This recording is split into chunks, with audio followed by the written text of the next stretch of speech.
தஞ்சை மாவட்டம் கும்பகோணம் அருகே திப்பிராஜபுரத்தில் வீட்டின் பூட்டை உடைத்து 15 சவர நகை மற்றும் 25,000 ரூபாய் பணம் கொள்ளையடிக்கப்பட்டுள்ளது. தனியார் பள்ளி நடத்தி வரும் அன்னபூரணி என்பவரது வீட்டில் இந்த கொள்ளை சம்பவம் நடந்துள்ளது. இதுகுறித்து நாச்சியார்கோவில் காவல்துறையினர் விசாரணை நடத்தி வருகின்றனர். திருவள்ளூர் மாவட்டம் சோழவரத்தை அடுத்த எருமைவெட்டிபாளையத்தில் குட்டையில் குளிக்கச் சென்ற இளைஞர் 2 உயிரிழந்தனர். குட்டையில் ஒரு சடலம் மிதப்பதை கண்ட பொதுமக்கள் காவல்துறையினருக்கு தகவல் அளித்துள்ளனர். விசாரணையில் 2 பேர் உயிரிழந்திருப்பது தெரியவந்தது. ஒருவரது உடலை மீட்ட தீயணைப்புத் துறையினர் மற்றொரு உடலை தேடி வருகின்றனர். பொங்கல் பண்டிகையை முன்னிட்டு பித்தளை, வெள்ளி பொருட்களின் விற்பனை அதிகரித்துள்ளது.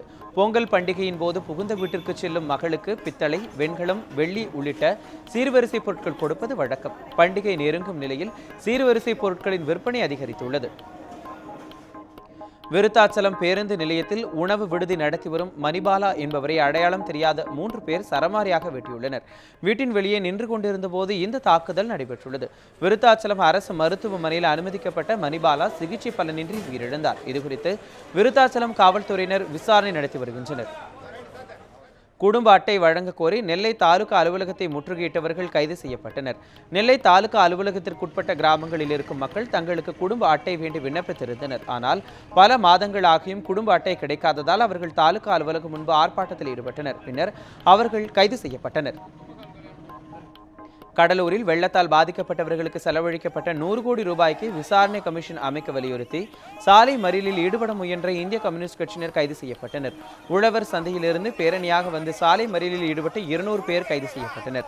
மறியலின் போது ஆக்கிரமிப்பு கட்டிடங்களை அகற்றக் கோரி அவர்கள் முழக்கங்களை எழுப்பினர்.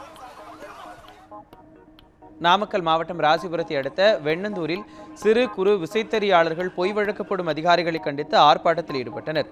சேலம் மற்றும் நாமக்கல் மாவட்ட சிறு குறு விசைத்தறியாளர்கள் சங்கத்தினர் சார்பில் நடந்த இந்த ஆர்ப்பாட்டத்தில் ஏராளமானோர் பங்கேற்றனர். நாமக்கல் மாவட்டம் பரமத்தி வேலூர் அருகே உள்ள பொத்தனூரில் 100க்கும் மேற்பட்ட வாழை மரங்கள் வெட்டி சாய்க்கப்பட்டுள்ளது. இது தொடர்பாக போலீசார் விசாரணை நடத்தி வருகின்றனர்.